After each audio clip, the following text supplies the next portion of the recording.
So, hang out the darkness Absolutely. I prefer silent observer. Yes. Well, if you're on the YouTube channel, make sure you hit the subscribe button and get the notifications. Because this is our first episode, which is going to be live. Most of the rest of the episodes are going to be recorded. So I think our goal is one a month live. and I would like to do one on live. Yeah, absolutely.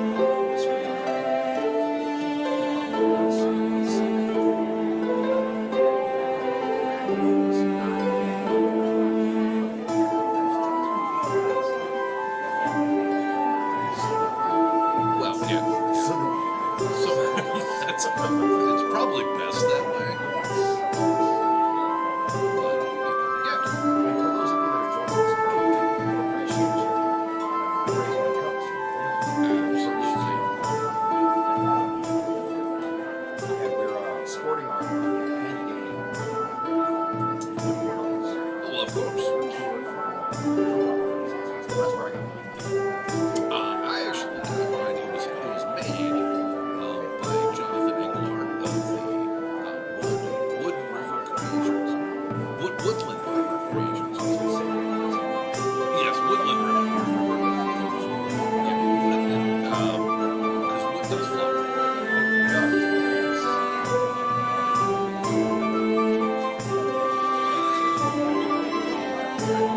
You're getting way too late for this podcast. You need to calm that down. We are just getting started. It's like, well, this is great. I am looking forward to all of this silliness. We've been talking about this for months. You know what? It seems like years, but it almost seems like yesterday that we just kind of came up with the idea, which is something we'll dive into. Crazy. The amount of planning that we have for this. And then the execution was very good. Oh yeah, everything just kind of fell into place, you know. I prefer things like Just gotta let things go.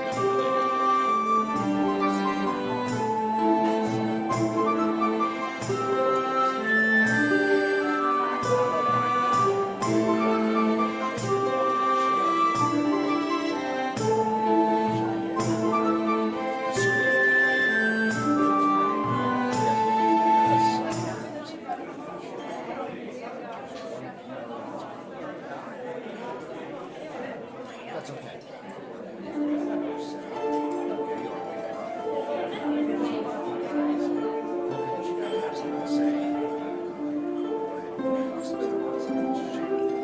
But, about 4 or 5 minutes. 5 minutes till showtime. Ladies and gentlemen, boys and girls, children of all ages.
I knew it was going to come up, man. I was just trying to find the right segue into the we have no sponsors. Yes. Yet. We will. We will have sponsors at some point. You can be the first. All you have to do is email us. Well, first official sponsor. That I'm hoping. Yes, email us renaissancerascals@gmail.com. That's right. You can, if you have some work that you want to highlight, us to share with the audience. If there's something on the topic that you're discussing, you would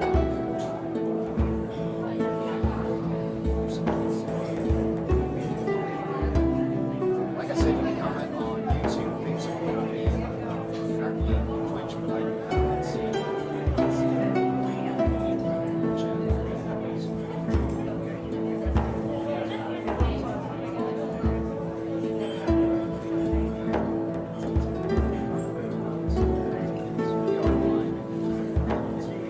There's nothing better than live entertainment. Hey, Anything can happen. we didn't say it was us. Let's just get that out of the way right now. We're not saying it as live entertainment. No, it's implied, but we didn't say it. I did not imply any such things. Oh, yeah, I did. If you did, this is very interesting. This is very They're coming to you first choice. Well, one show. Oh. That I can do. Okay, where were you? Now I got the chat.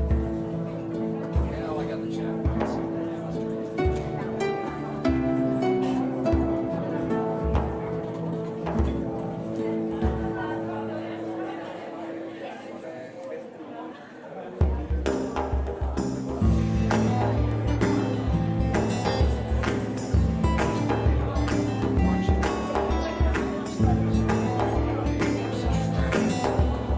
Bunch of Yankees.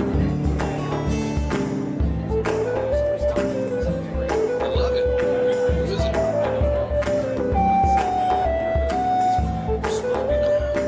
Oh, I don't even have Facebook over here. Anyway, it's 12 o'clock in the time. Hello, friends.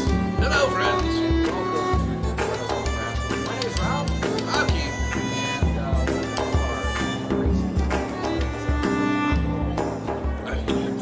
I have not been accused of being little in quite some time. So this is the Renaissance Rascals podcast. Episode week.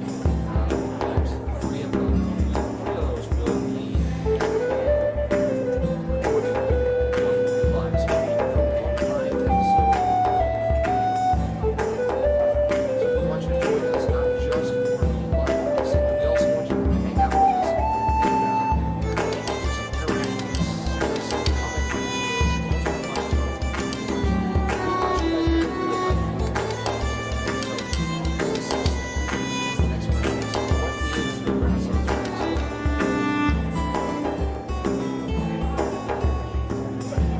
I'm still trying to find Facebook, man. It's just not happening. All right. So, here's the deal. Renaissance Rascals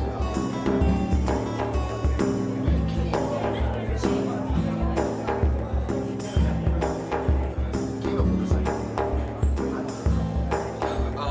So to my best recollection, how this whole podcast idea started, it was we were working our parapet shift, Yes. and so we're up on the parapet, we're doing our thing, right on top of the front gate. And Rob looked at me and he goes, "Hey, I got an idea." And I was like, "Okay, I'm in." And he goes, "Well, you don't know what the idea is." And I said, "Oh yeah, all right. Well, what's the idea?" He goes, "We should start a podcast." And I said, "Okay, well, I'm in." Which is, it was funny that he actually brought it up because doing something like this has always been something I've wanted to do. So, when he threw the idea out there, I was instantly in.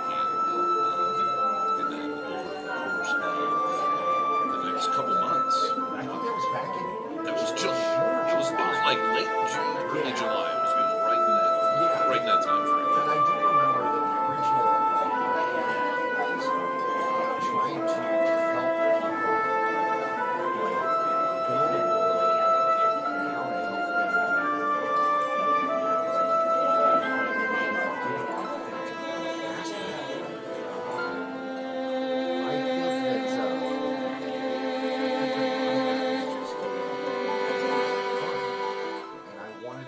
to help people have someplace that they can use as a reference point. Thanks for that, Taryn. I got you. We got that fixed up for you. Hopefully you can hear it better now. Anyway, but yeah, it was, I'm not a great actor. Right? I'm going to say that right now. The last acting experience that I had was television ads while I was working in the military in Korea. Right. Or voice acting for television or radio commercials on the air on the American Forces Network. So it was that, and prior to that, I did a little bit of Shakespearean stuff. I played Tybalt instead, my best friend in the army. That was great. I'm glad I'm sitting here across the desk from you. There's no swords. There are no.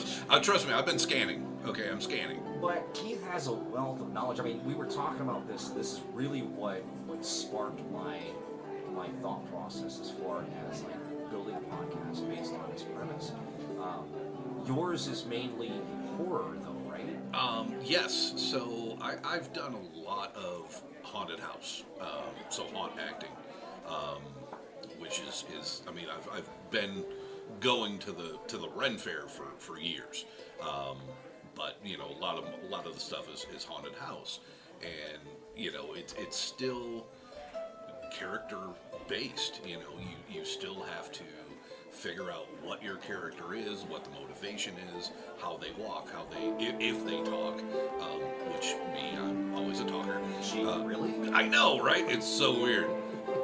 Anyone who sees this is gonna go, really? Yeah, whatever. But yeah, so transferring that into now the Tudor period, Renaissance period adjacent, as our casting director would like to say. Transferring that into that character, I just kind of did the same process, really. So yeah, and that's I love that dude. We'll talk about him later on in the hour. I'll tell you one of the things that I do we did discuss, and this is I have no experience with the haunts or anything like that. That's Keith's, but and this is where I find it hilarious because. I'm a huge gamer, man. I'm like a tabletop role-playing nerd from, I'm going to give my age away, aren't I? You are. Okay. It's fine. 1986, kids. Back when we were still using rocks as dice. No, I'm joking. Barely, but yeah, no, they were made out of rocks. They were made out of rocks, and it was a little hard to get a hold of all the clicky-clackies that are out there. But I have been quoted as saying, I am a gaming snob because I don't just show up to a game to play, I'm the fighter. No, man. I have a really long backstory for every character that I create. There's reference points. I'll take on, I built a character once for, are you into Star Trek? Not so much. Not the new stuff. I'm talking like Deep Space Nine and like. I've watched it. Okay. I can't say I'm a Trekkie by any means, but well, I know most of the characters. Yeah, one of the characters that I built was based off of Garrick. Who's a Kardashian spy. Blah blah blah blah. He's just a tailor. But that's what I'm saying. Is like you build these roles and you try to assume that persona. Right. And that's kind of what I envisioned my journey into the Renaissance being, man. It was a completely different experience. It is. And coming from where I was, kind of in the haunt thing, it just so happened that a couple of years ago, there was a gentleman that worked at the haunted house with me, John Hockley. Shout out, John. We got to talk. When I saw him, I was like, I know this guy from somewhere. I'm like, I know him. And so we kind of got to talking, and very kind of like you and I, very similar, military backgrounds, and same age bracket, same kind of things. I gave away your age. And you did. But that's fine. I'm old. Yeah. No, it's okay. I hit 50 this year, so I officially hit old. I can't call you old because I'm only 2 years behind you. Yeah, you're on the cusp, Right my man. there. But yeah, John and I got to talking, and I was looking through my phone one day because I knew him, and I actually had pictures of him that I had taken because the garb he was wearing that day was super cool. That's crazy. So I went back, I'm like, dude, that's you. And so so he is actually the one that talked me into actually auditioning for the Colorado Renaissance Festival. Well, that's cool. And yeah, so I'm super nervous. I was like, I don't know, because it's completely different when you're a patron, yes, a patron, yes, and then now you have a job, right? Whether people understand exactly what we do as cast members, it is a job, and we're there to do a job, and so it was a little rough transition the first year, but he kind of took me under his wing. Obviously I got on. And if not, dude, I don't know what we've been doing for the last 6 months. Yeah, I don't think everybody just wants to kick me out. They're like, hey, he showed up, whatever. He's not gonna hurt anybody. Right. So yeah, John took me around and kind of showed me the ins and outs and kind of different things and how to do good interactions, and we'll get into interactions later on in a different episode, but it was very similar to the way you and I met. Right, and I was actually just waiting for you to give me a moment there to jump in, but it's funny because I was a volunteer this year. Correct. And a lot of that had to do with I just couldn't devote being there for both weekends because my work and whatnot, which I'm not mad about. I'm sad more than I'm mad about it because I feel like I've missed so much. True, but if you look at you got your feet wet. Yes. Which was a good first year. I would not even say I got my feet wet. I dove into the absolutely. Pond, yeah. Head first. But thankfully, because rehearsals is 4 weeks. Right. And you've got 2 days during that you're honing your craft, you're building your character, you're learning new things. And unfortunately, I missed half of that as well, which yeah. Dude, I'll tell you what, my first day was a pain because I had no idea what I was supposed to do. I looked like a lost puppy dog, I'm telling you. 100%, guys. Guys, he's not lying. No. I was like, well, I don't know what to do. And then here's this big dude that comes around. These 2 dudes look at me and they're like, hey, you, new guy. And I'm like, yeah. And they're like, you're with us. And I'm like, okay, why? Well, you have parapet with us, so you might as well walk with us. Oh, okay. And then later on, Keith tells me, hey man, I know what it's like being the new guy. I know what it's like being the FMG. Absolutely. Let me help you out. But let me backtrack just a little bit because I like your origin story about how you and John, John invited you on. Yeah. And yeah. I absolutely love telling my story. Which is, you have kind of a similar, it's very similar story. Very, very similar in many ways. So this was 2022. We had gone, my family and I had gone to Pirate Weekend. And Pirate Weekend is my thing, man. I absolutely love Pirate Weekend. Don't ask me why, because right now the character that I play absolutely hates the Western pirates. Right, which is something we'll dive into that. We'll talk about that a little bit later. There's a reason he hates pirates, and we'll get there. But prior to being on cast, I absolutely loved the pirate aesthetic. I loved, of course, love the camaraderie that's like instantaneously as soon as you meet like one, it's like, oh yeah, hey, have you met this dude? And Yep. you get to be in that way. So we went Pirate Weekend, and I'm gonna tell you guys, I was drinking a lot. No. I mean a lot. But we went up and we watched the Washington Wenches, and that hill sucks. That is my least. Well, I mean, out of all the hills that are at Colorado Renaissance Festival, which there are many, That is the steepest. that is my least favorite. That is the steepest one. You kind of got to go in a zigzag formation. Oh yeah, yeah. Just so that you don't fall. But we went down, and then we went to eat something, because this is my routine. I drink water, I'll have a beverage, and then I eat food. Absolutely. Rinse, repeat. I do the same thing all day long. And even what's funny is, even now that I'm a cast member, you had pointed it out, like, dude, you're always eating. Yeah. I'm always eating. I like to eat. I like food. But so I had gone to. You wouldn't know that by looking at him, though. Trunk Network, nothing more piratey than a zigzag. You're absolutely right. Absolutely. So it's funny to me because my friends, she knew one of the ladies on the court.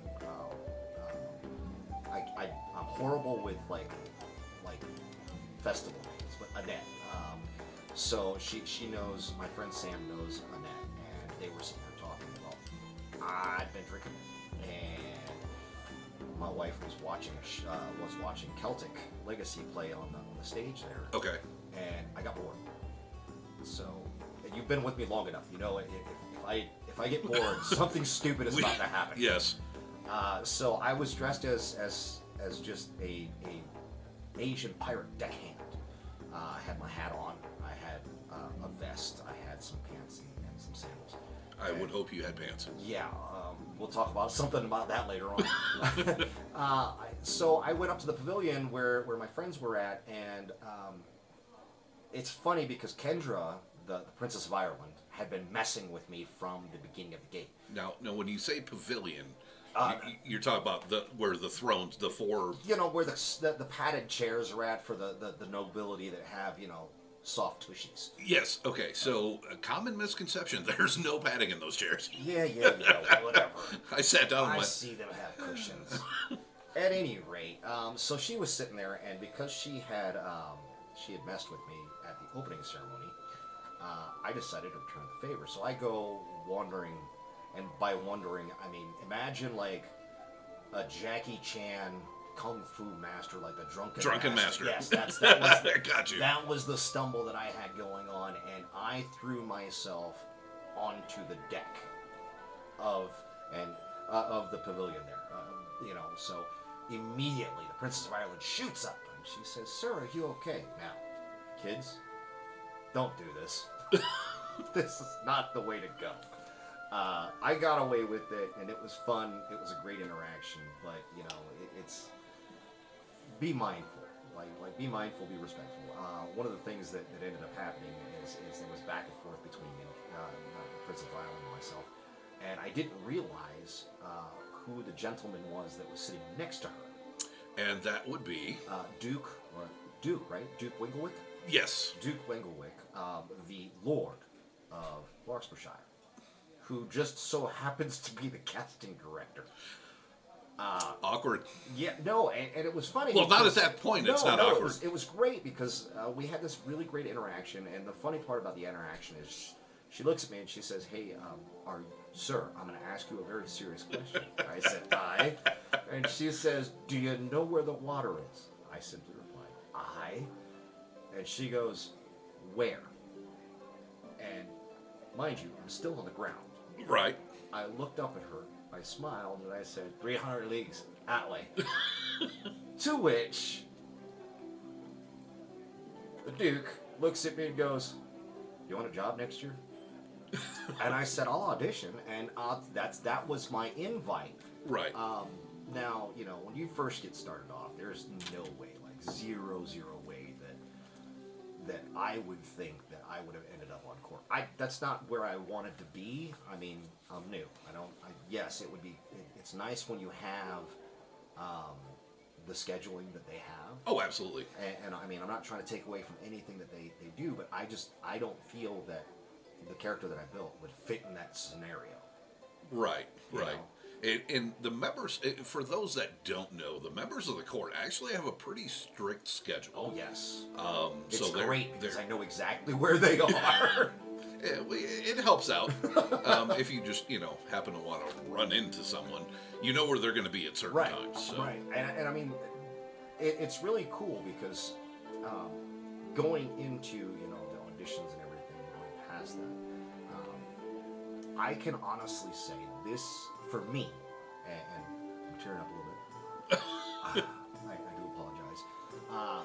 This was probably one of the most rewarding things that I have done in a very long time. I felt immediately, I mean, buddy, it was instantaneously, I felt welcome. And I'm not talking just like, oh, well, the casting director and the people that were at my audition loved me. No. I mean, like, it was honestly, everybody was like, hey, man, thanks for being here. Hey, man, thanks for it's great seeing you. Thanks for doing this. Thanks for, and it was so weird to me because I haven't had that in a very long time. Right. So, which is funny that you bring it up because when you were at the auditions, the limited time you were there, Right. I had no idea who you were. I don't even remember seeing you there. That's yeah, the problem. I mean, it was like I saw you, and I'm like, and I remember asking people, I said, "Who is that guy?" And they're like, "I don't know." I'm like, "Okay, cool. I don't know who he is either." And then we got our cast sheet of everyone in their Right. positions, and yours, obviously Rob, and it says pirate, and I went, "All right, he's a pirate. Cool." And it wasn't until that first day when you showed up, and I was like, which. I looked and I was like, huh, that's not what I expected because I was thinking pirate, Yeah. golden age of pirate, this and No. that. I was not expecting What I you brought came out. as, Yeah, so no. it really kind of threw me off, and I'm like, huh. And so that was kind of a weird awakening moment, I guess, was like, I don't get what his character is. He said he's a pirate, and I know all about the Asian Sure. pirates, and Yeah. but I was like, it wasn't, like I said, it wasn't what I expected, and so that's what kind of drew me to you. Was like, all right, I got to figure out who is this guy. I'm an oddity. What are you doing? Yeah, in a good way. In a good way. No, though. I stand out. If you stack all of us together, I mean, I think the most awe-inspiring thing for me so far has been like people. The first weekend, man, I was like, dude, this is crazy. And I remember looking at you going, hey, that guy just told me I was like the best one dressed here.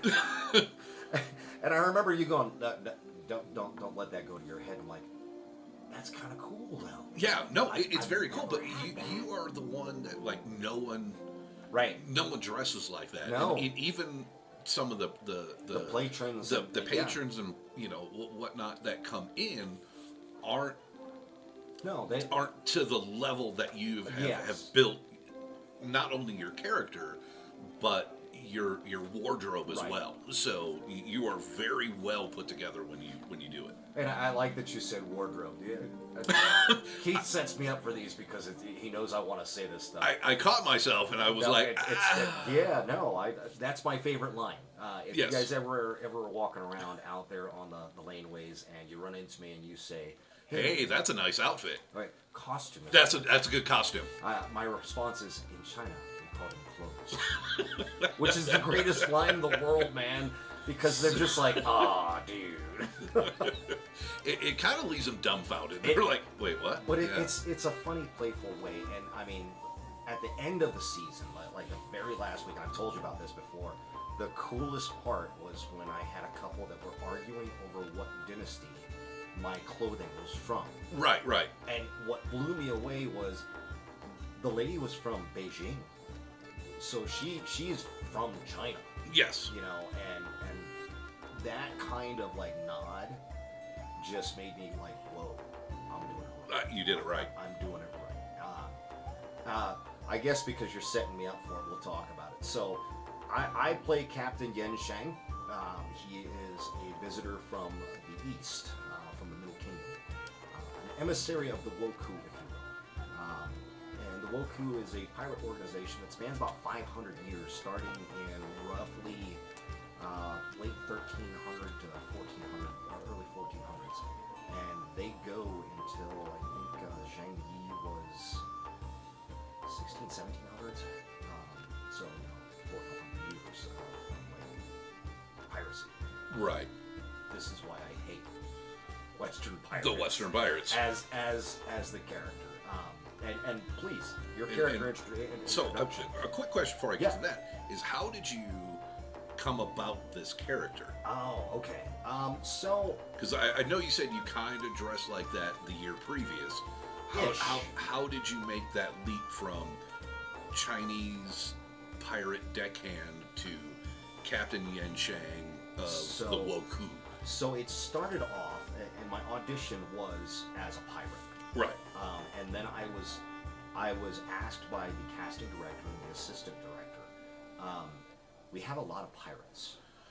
Yes. Are you opposed to changing your character, or is this like you're in love with this character? And I said, dude, I am clay. I am water. Mold me, shape me, pour me where you need me to be.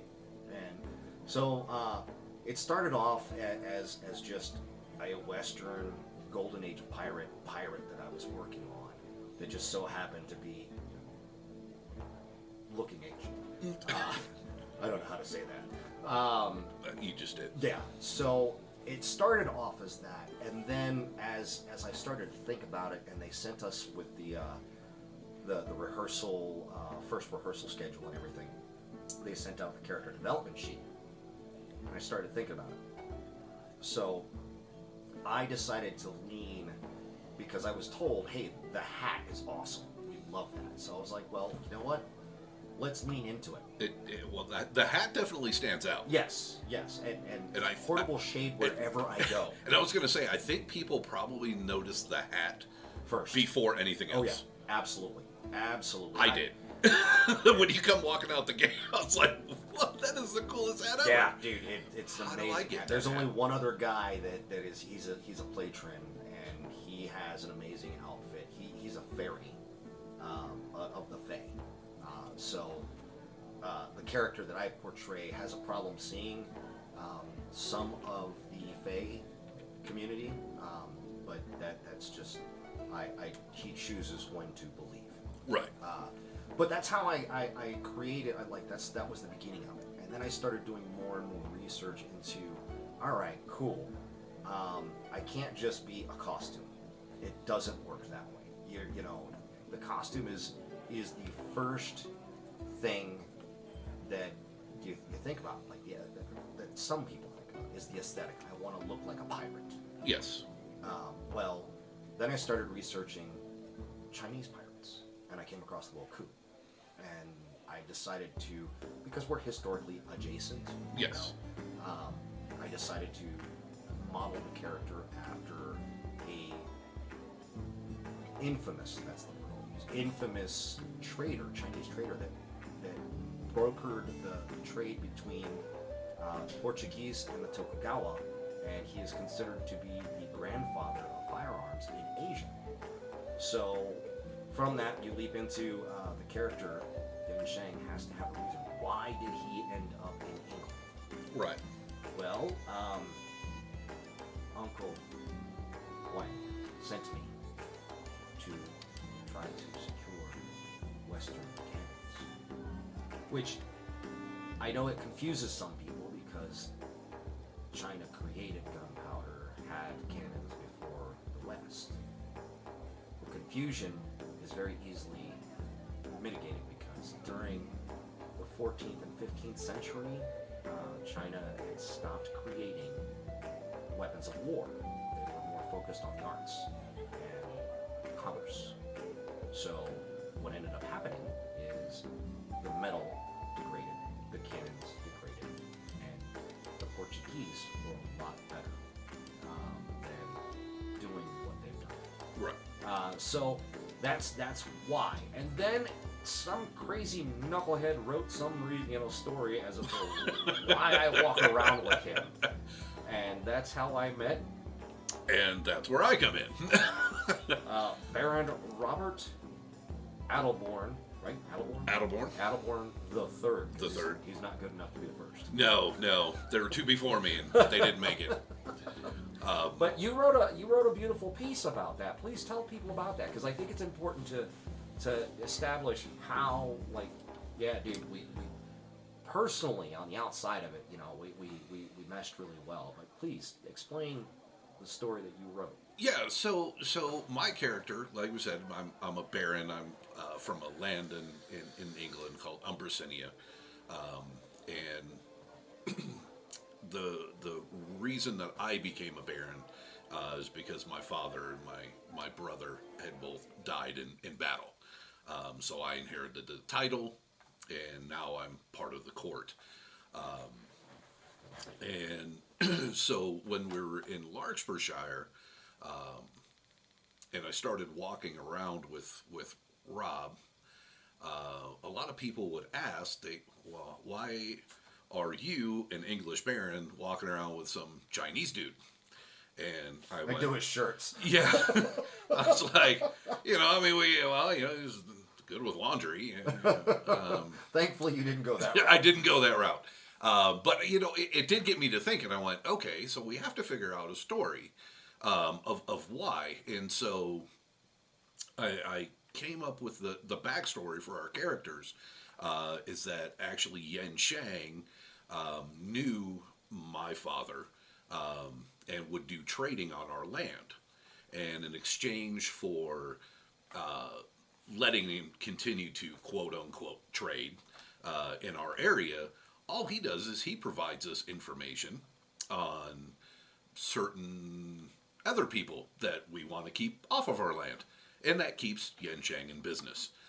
So for him to keep doing his business, we get rid of the people that, honestly, it's the people that he doesn't like.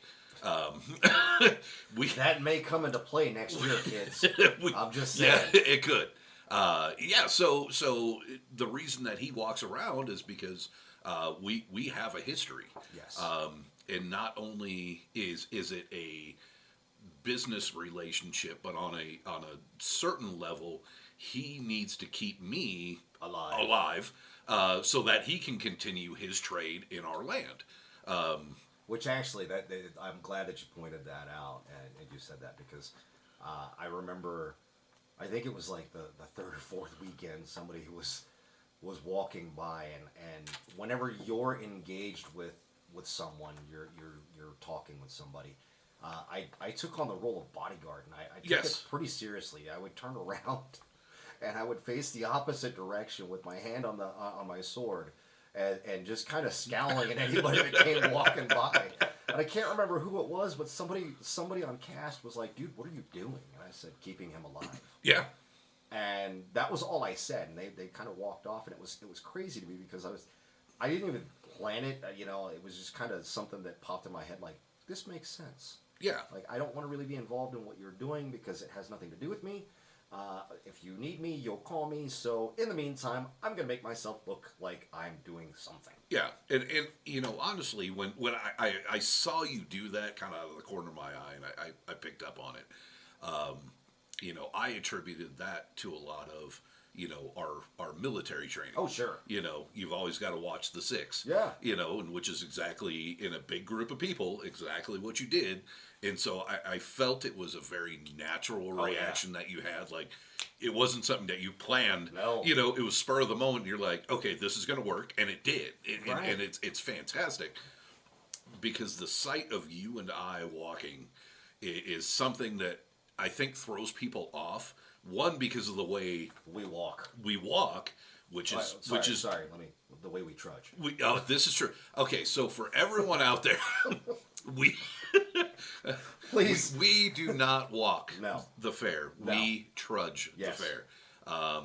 Anyone that knows me knows I do not like to walk fast. It's because you can't. That's also part of it. But going up and down them hills all day kills my knees. So I trudge when we get to where we're going exactly when we get there. we're not in a hurry. That is correct.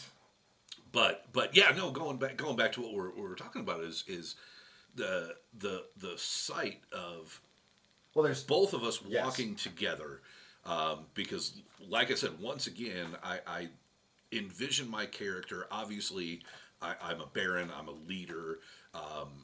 So I walk very, and people that have served know what I'm talking about. You walk like we're walking parade. Yeah. Shoulders back, head up, chest out. We're we're on a mission. We're going somewhere. Yeah. And if you want to get in my way, it's not gonna. I'm going to walk through you, because that's what we do. And we're always head on a swivel. But bodies are straight. So it's. And a lot of people actually commented that in the cast that Yes. they would see us walking by, and I believe Star once told me, she's like, "You guys are amazing to watch walk." It's me. It was me, Keith, and our buddy Jason, who were trooping down the lanes, and it was really funny because we had this triangular formation, like a wedge, just cutting through the crowds, and. I hesitate to say this too much because we might be end up being assigned duties of making way for royalty. Yeah, not sure if that's what you want to go with. Kind of had to do that during the the parade. Yeah, the 1:00 parade. Yes, yeah. I know you were there, and Yes. I was actually in the routes because he trudges. I actually do walk. But I have to walk slow because he can't keep up. I am not debating that fact at all. No. I'm not disagreeing with you. But it's funny to me because the dynamic there that we ended up just kind of organically it created itself. It just happened. The things that we've done, it's fun, and I can always say, I can speak for myself, and when I say this, I'm always reminded that, my character is not comical. Yeah, no. I'm not a funny guy. Me as a person, yeah, I can say some quirky things, but the character is not a comedian. No. I'm not a fast-talking charlatan. I'll leave that up to Flim Flam. Yes. That's what he does. So I don't look for those moments. What I look for is I look for the moment where I can just leave an impression. Correct. If I can make somebody feel something about something, then hey, I've done my job, man.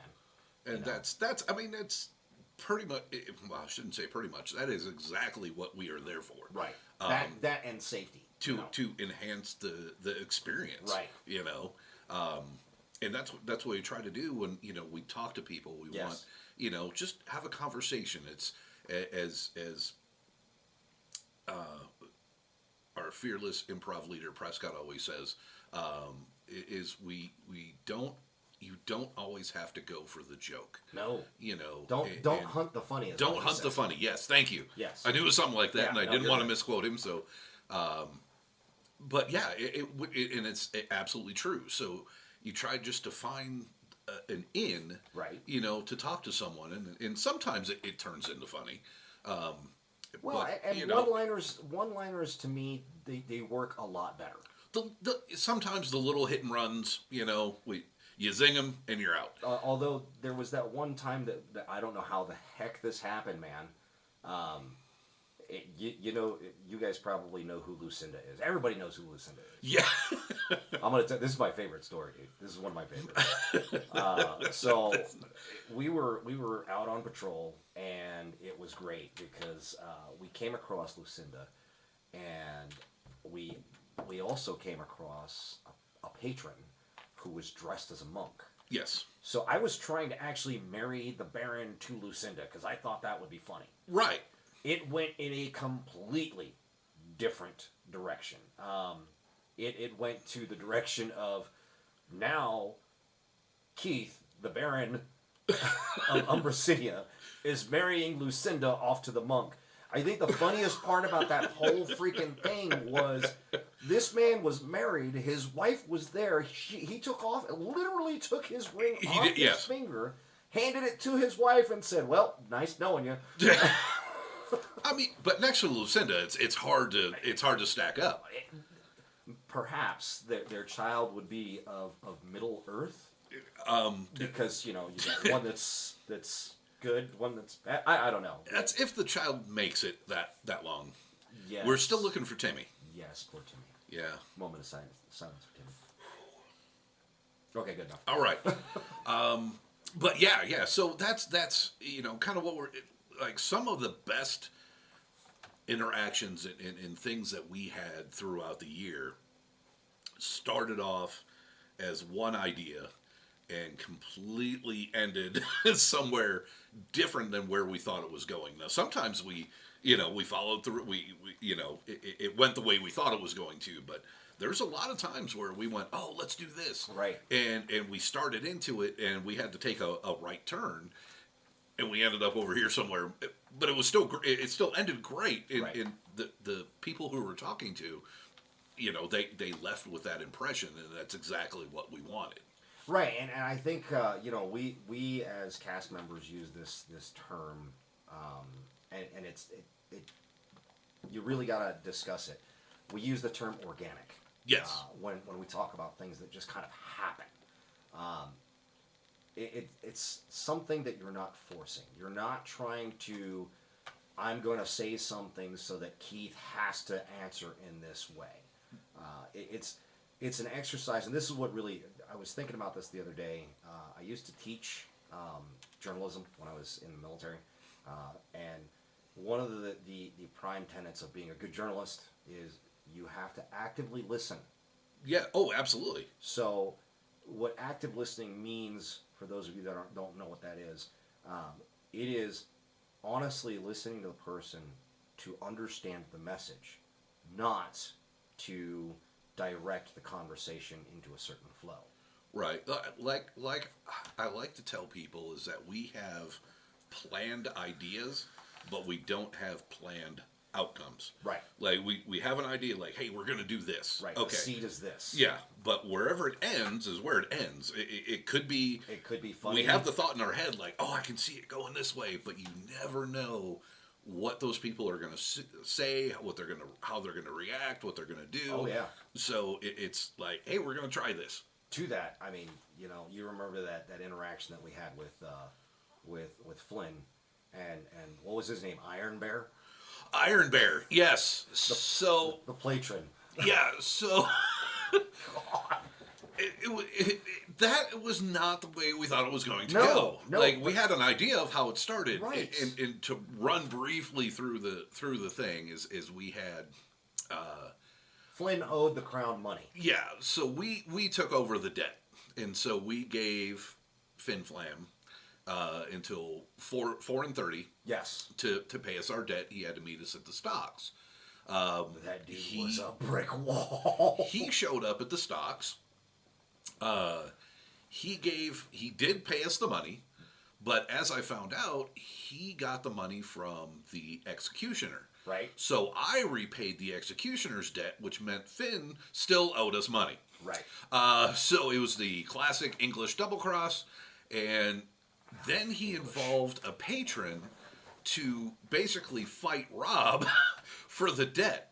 Now, how tall are you? I'm about 5'5". About 5'5". Yeah. Okay. On a good day, 5'6". The guy he grabbed was an easy 6'4", 6'5", maybe. Yeah, wide at the shoulders. Yeah. Easily well over the 300-pound mark. Dude. I mean, like, it's so. Give you guys an idea. He was bending down to try to menace and talk to me, and it was rather funny. So not many people make me look small, but this guy was like, oh. So Finn talks him into fighting Rob, and this guy looks at Rob and he goes, I am Iron Bear. And I was like, yeah, you are. Now, luckily, no altercation existed because Rob, in his way, negotiated triple the price that Finn was paying Iron Bear to fight him, and basically left Finn on his own, and we put Finn in the stocks, and all's well that ends well, honestly. Well, no, he ran away. He ran away because I paid Iron Bear. Oh, that's yes. And then Finn runs away, and I looked at Iron Bear and I said, "Well, what are you waiting for? Your quarry is getting away." And it was not at all the way that I thought that encounter was going to go. No, not even close. It was a brilliant exchange, and I'm going to tell you what, man. Flynn is one of my favorite people to play around with, just because he keeps me on my toes. Oh, for sure. You know, for sure. You never know what he's going to say, and that's dangerous. Very much. He's very quick. Yes, very quick-witted, very very smooth in his deliveries. Yes. But I could not pull that off if I tried. No. And so kind of circling back to what we say, we don't hunt the funny. Right. That is his character. He hunts the funny, but that's kind of his shtick. He plays with what he's given. Sure. So Absolutely. It's organic. He is not driving it to, I have this that I'm going to say. He starts off the same exact way that everything starts off. I have an idea. And it's funny because every morning he would come up and go, "Guess what? Look at this, waxless candles." Yeah. Or something goofy. And I mean, it's a great shtick. I love it. Yeah. I love it. But he is not. I'm setting up this long soliloquy or delivery. It is just gonna happen. And Absolutely. It's beautiful to watch it. If you guys ever are bored out in the laneways and you find him, talk with him. He's a great person to be around. But this is kind of what we designed this podcast towards, is to help you be the next cast member or patron, or hell, man, maybe you want to sit down and take your role playing game to the next level. Yeah, I mean, a lot of this, even I'm not a big role playing guy. Yeah, you are. Wow. He just doesn't use the dice. No. Years ago I was, but yeah, I mean, absolutely correct is that the character development, all the things that we can give you the tools to even help that realm. Right. Whether you are thinking about being in an improv troupe, or you go, "Hey, I want to do dinner theater. Yeah. I want to be in this play. How do I do that?" The things that we're going to lay out are things that we have learned over the years. Right. By no means do I say, "Oh, I'm the best that's why person we have out there," guests. but yeah, absolutely, and that's why we're going to bring in guests who are at the top of their trade. Right. People that we learn from. Right. So it's not it's not people watching the show and they're going to be going, "These guys don't know what they're talking about." No, we're going to bring in people that can speak to certain topics with more clarity and poise than we can. Yep. We'll talk about things like costuming. We're going to bring somebody in for that. Weapon etiquette at the festivals. We'll talk about safety and why it's important to drink water. I'm looking at you. You know who I'm talking to. Yeah, there's always that one. If you are wondering why I'm staring like daggers at you, it's because you don't drink enough water, friend. Yes. And speaking of drinking water, did want to shout out that I hope Dr. John, I know he's probably not watching, but hope you get well and get out of the hospital soon, my friend. His character on court is... He is the Duke of Norfolk. Duke of Norfolk, and he's joined by his lovely wife, Pinky, who's yes. the Duchess? The Duchess, yes. Duchess, okay. God, I hope I'm right or we're going to get fired. Well, if I was good, I'd have a cash sheet, but I'd have a cash sheet with people's names and everything. One job. This guy had one job. Dude, I have an excuse. First year, only half of it was like... This is true. He's like, "Wait, who's that again?" And I'm like, "Oh, dude, there's a cash sheet." Which is the other reason why I was happy to walk with Keith, because I'll tell you what, dude. I had to point out a lot of people to him. He's like, "Wait, who's that?" They're not on the cast. So, okay. the funniest thing to me was, and I did this by accident the first day, I wasn't bowing to anybody. No. Do you remember I got us in trouble for that? Yes. And poor Professor Loquacious had to run around and explain to people, yeah, he's not he's not bowing because he's from China. He doesn't know any better. Yes. And then the Baron got yelled at for not teaching. Yeah, I got yelled at, and so I said, "No, dude, you got to bow to people." Yeah, no. And so when I first got on cast, and it was so funny because when I first got on cast, I was a pirate. Right. You know, your typical golden age of pirate, and Scum. so yeah, I was scum, and I got into a debate with the professor about why I shouldn't have to bow to anyone because I'm a pirate. And Ooh, if you're going to say it, aren't you? You're going to say it, aren't you? Please say it. Say it. So I got a talking to. A very lengthy explanation of why, as a pirate, I should be bowing to people. Right. And anyone... Do tell. Share with the class. Anyone that has a conversation with the professor knows that it's not just a couple words. Oh no, you're getting an actual history lesson. Yes, he gave me the ins and outs of you're a pirate, but you don't want people to know you're a pirate because if people know you're a pirate, you're gonna die. And I went, oh, that's a good thing. So that's a good point, right? Yeah, I mean, unless you want to hang, you're not going to broadcast to the world that I'm a pirate. I mean, it's which is why when they list you as a pirate, you're not a pirate. Nope. You are a merchant. A merchant. That's what I started doing after I talked to the professor. I went, oh, that makes perfect sense. So I started going, oh, you're a pirate. I am not a pirate. I am a nautical merchant. And I the funny thing is that I changed as part of my character sheet, the way that I wrote it, it says merchant pirate. But that's because I literally the character is two worlds. Well, I was just gonna say, it depends on where you're at. Which side of the hemisphere. If Yes. I'm in Asia, I'm a pirate. Because Absolutely. I've traded with the West. Because during the time frame of the Renaissance, the emperor had made it edict that you could not trade with the West. Very isolationist type of mentality that China was going through at the time. So when I'm in the West, oh no, I'm just a merchant, purveyor of fine silks, spices, and salt. And salt. Salt. Of salt. With the wink. You gotta have a wink when you do the salt. The salt. And but it's funny because I think that the character that I created and even my costuming, it's been mixed like. I thought they were clothes.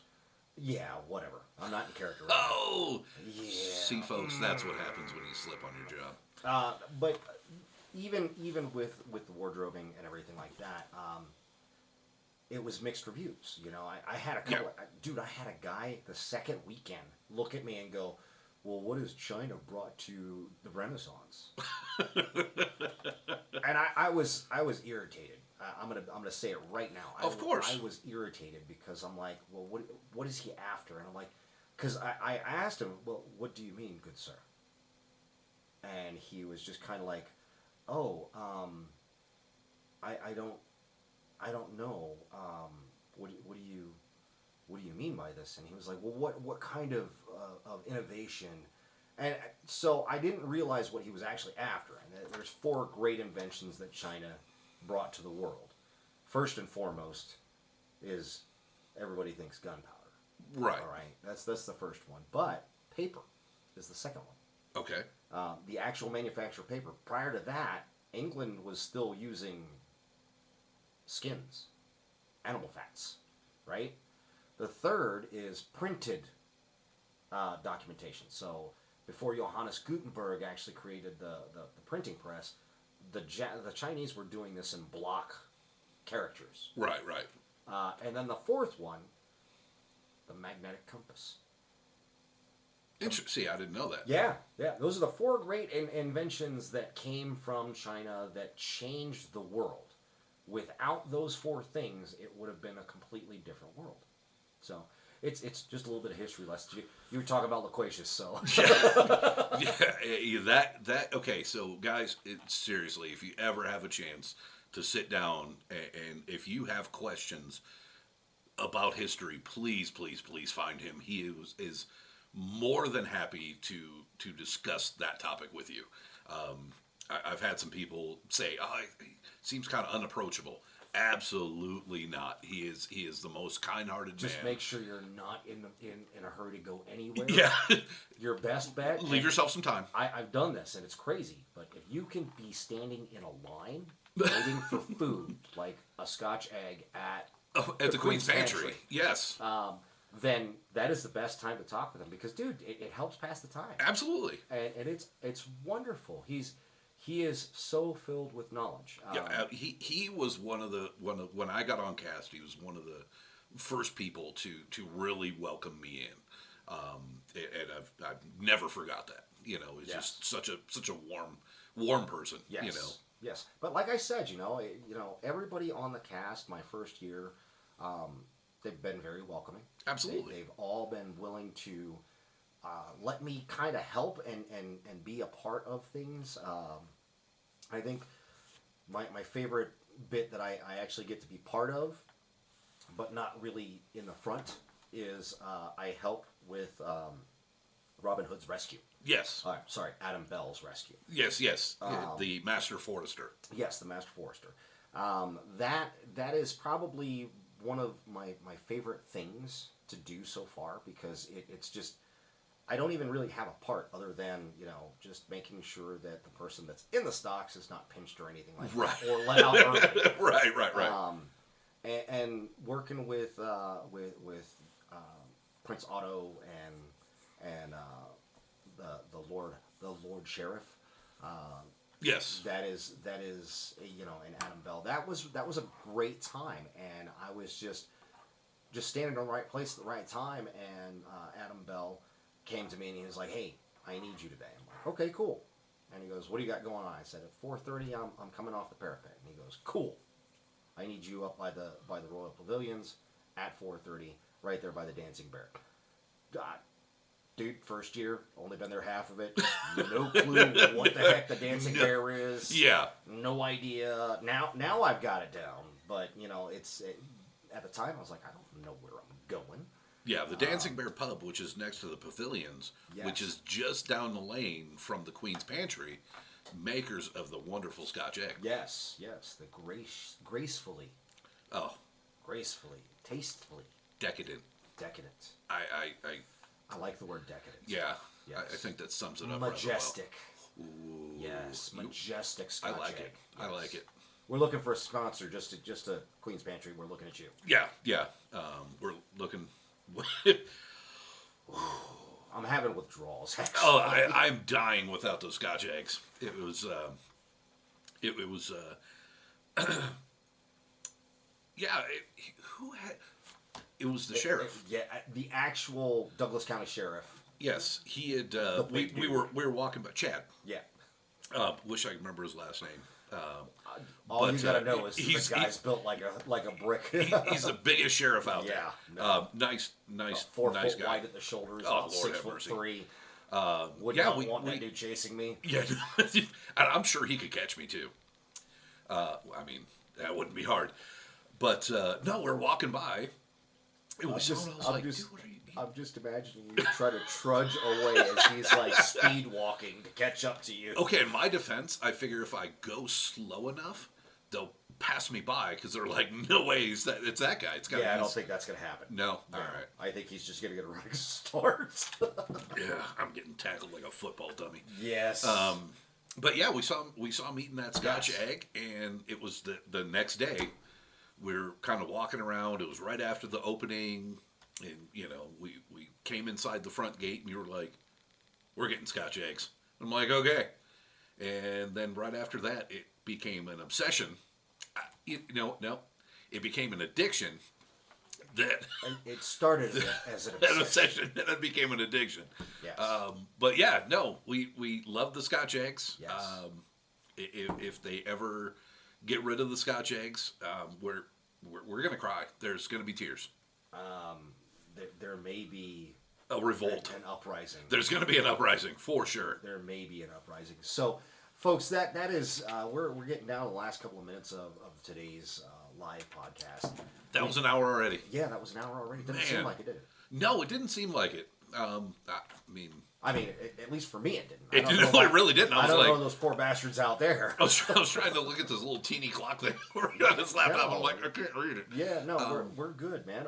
But this is kind of what we're gonna be doing for the duration of the podcast, as long as we go. Hopefully, season 10. You know, absolutely. We'll definitely be more focused on topics instead of kind of bouncing around from this and that. We'll be a little more succinct. But yeah, this one's just kind of give you a taste of what you are buying into. Yeah, I mean, between Rob and I, we do have like the attention span of a gnat. So Scotch eggs, what? Yeah, oh, dude. If anyone can get us, some Scotch eggs, please email us at renaissancerascals@gmail.com. Yeah, just saying. But don't forget, while you guys are here, go ahead and drop us a subscribe. Follow us. We're on Facebook, YouTube, Twitch, and Discord. If you guys pay attention every now and then, we may be doing stuff on Discord just to kind of hang out with some folks and talk about stuff as we get further into our journey of building characters and developing them. The Absolutely. next episode is character development, character traps, and pigeonholing. Yes, which is 3 things that I did myself. So it's very. You guys don't want to miss this. I've actually we've had a long discussion about this driving to Santa Fe. And you're gonna want to pay attention to this. Like, just tune in for it. This episode is going to be rebroadcast this coming week, Wednesday. Episode 2 will go live on the Wednesday before Thanksgiving, and we absolutely love having you guys here. Absolutely. Again, old friends, new friends, and those that we haven't met, thank you, and welcome to the Renaissance Rascals. Without you, there's no us. Well, let's go that way. Oh, look. I think you had that upside down. Whatever. All right, guys. It's not my thing. We're going to get out of here. You guys have a wonderful day. We'll see you guys next time. Make sure you give us a follow. Absolutely. Goodbye, friends. Bye.